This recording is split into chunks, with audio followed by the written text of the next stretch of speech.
Power B ഐയിൽ എങ്ങനെ സിമ്പിളായി ഒരു ടേബിൾ ക്രിയേറ്റ് ചെയ്യാമെന്ന് നോക്കാം. അതിനായി വിഷ്വലൈസേഷൻസ് പാനലിലെ ടേബിൾ എന്ന ബട്ടൺ ക്ലിക്ക് ചെയ്ത് ക്യാൻവാസിൽ റീസൈസ് ചെയ്ത് വെച്ചിട്ടുണ്ട്. മുൻപ് ഉപയോഗിച്ച സാമ്പിൾ സൂപ്പർ സ്റ്റോർ എന്ന ഡാറ്റ തന്നെയാണ് ഇതിനും ഇവിടെ ഉപയോഗിക്കുന്നത്. ടേബിൾ ക്രിയേറ്റ് ചെയ്യുമ്പോൾ ബാക്കി ചാർട്ടുകൾ ഉള്ളതുപോലെ tool tips, legends, bubble size ഇങ്ങനെയുള്ള ഓപ്ഷൻസ് ഒന്നും കാണാൻ സാധിക്കില്ല.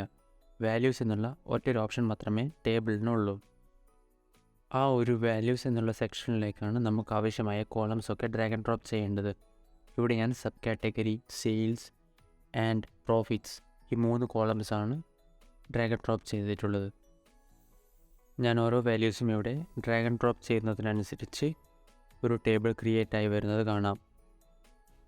ഈ ഒരു ടേബിളിലെ ഏതെങ്കിലും ഒരു കോളം നിങ്ങൾക്ക് അസെൻഡിങ് ഓർ ഡിസെൻഡിങ് ഓർഡറിൽ ക്രമീകരിക്കാനായി ആ ടേബിളിൻ്റെ ഹെഡറിൽ ക്ലിക്ക് ചെയ്താൽ മതി. ഫസ്റ്റ് ക്ലിക്കിൽ അസെൻഡിങ്ങും അതേപോലെ സെക്കൻഡ് ക്ലിക്കിൽ ഡിസെൻഡിങ് ഓർഡറുമായി മാറുന്നത് കാണാം. വാല്യൂ സെക്ഷനിലേക്ക് ഇനിയും കോളംസ് ഡ്രാഗ് ആൻഡ് ഡ്രോപ്പ് ചെയ്ത് ടേബിൾ നിങ്ങൾക്ക് വലുതാക്കാവുന്നതാണ്. അതുപോലെ തന്നെ ഇതിൽ ആവശ്യമില്ലാത്ത കോളംസ് അവിടെ നിന്ന് ഡിലീറ്റ് ചെയ്യാനും പറ്റുന്നതാണ്. ഇങ്ങനെയാണ് സിമ്പിളായൊരു ടേബിൾ ക്രിയേറ്റ് ചെയ്യേണ്ടത്.